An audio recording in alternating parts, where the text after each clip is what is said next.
Hi అండి, అందరికీ నమస్కారము. ఈరోజు వంకాయ టమాటా కర్రీ తయారీ విధానం చూద్దాము.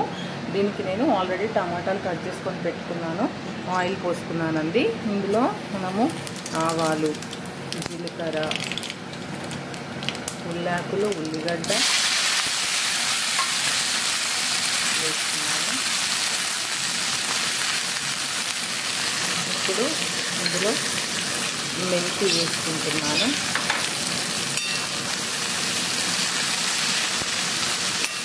ఇప్పుడు ఇది ఫ్రై అయ్యాక ఇందులో అల్లం వేసుకుంటున్నాను. అల్లం కూడా ఫ్రై అయిన తర్వాత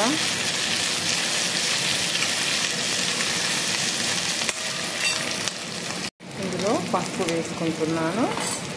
పసుపు కూడా కలుపుకోవాలి. ఉప్పు వేసుకుంటున్నాను రుచికి సరిపడా. ఇప్పుడు ఇవన్నీ కలుపుకున్న తర్వాత ఇందులో మనము ఇప్పుడు టమాటా వేసుకోవాలి. టమాటాలు వేసుకొని దీన్ని చక్కగా కలుపుకున్న తర్వాత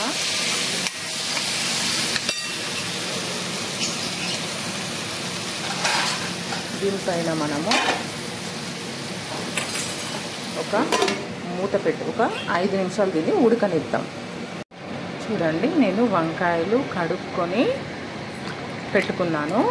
వంకాయలు కట్ చేసుకొని నీళ్ళల్లో వేసుకొని వీటిని పెట్టుకున్నాను. చూడండి, ఇప్పుడు మనము మన టమాటా కర్రీలో ఈ వంకాయలు వేసుకోవాలి.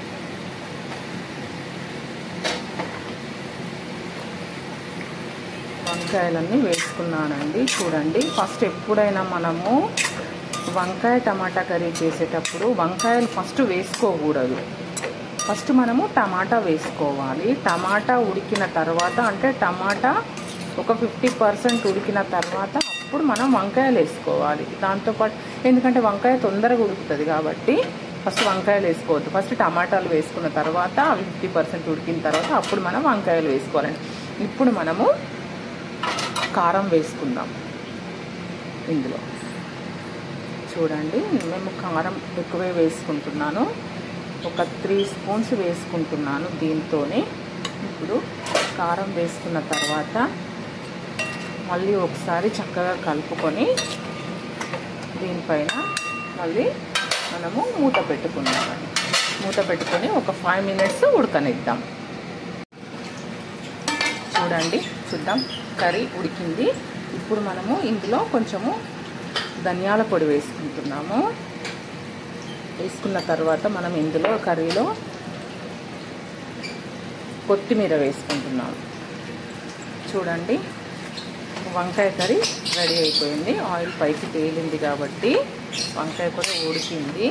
కాబట్టి నేను చెప్పిన విధంగా ఫస్ట్ టమాటా కర్రీ టమాటా 50% ఉడికిన తర్వాత వంకాయలు వేసుకొని చేసుకుంటే దానికి ఇది ఈక్వల్ అవుతుంది. చూడండి, వంకాయ కర్రీ రెడీ అయిందండి. కాబట్టి ఈ రకంగా మీరు కూడా చేసుకొని చూడండి. చాలా అంటే చాలా బాగుంటుంది, టేస్టీగా ఉంటుంది ఇలా చేసుకుంటే. కాబట్టి థ్యాంక్ యూ అండి. Thank you for watching. Please subscribe my channel.